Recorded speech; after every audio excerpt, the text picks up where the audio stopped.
Kukaa na kusubiri mazingira yakae sawa ndipo uanze kutafuta fursa ni sawa na kusubiri meli kwenye uwanja wa ndege. Utapoteza muda wako na mwisho wa siku utabaki na majuto.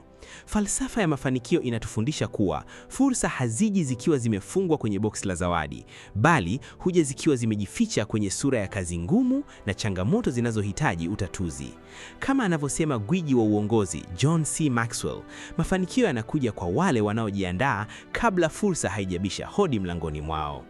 Azizi Mindset inakukumbusha leo kuwa tofauti kati ya mshindi na mlalamikaji ni uwezo wa kuona rasilimali pale wengine wanapoona upungufu.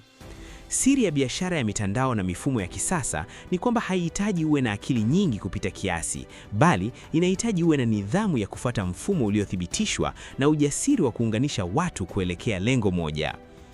Usikubali akili yako ilishwe hofu na watu walioishia njiani kwa sababu ya kukosa subira. Kumbuka kuwa kila mti mkubwa unaouona leo uliwahi kuwa mbegu iliyostahimili vishindo vya udongo na hali ya hewa. Katika uchumi wa sasa, usalama hautoki kwenye mkataba wa ajira, bali unatokana na uwezo wako wa kujenga mtandao wa watu na kutoa thamani isiyopitwa na wakati. Amua leo kuacha kuwa mtazamaji wa maisha ya wengine kwenye mitandao na anza kuwa mchezaji mkuu kwenye uwanja wa uchumi wako mwenyewe. Dunia haitambui nia yako njema, inatambua matokeo ya jitihada zako.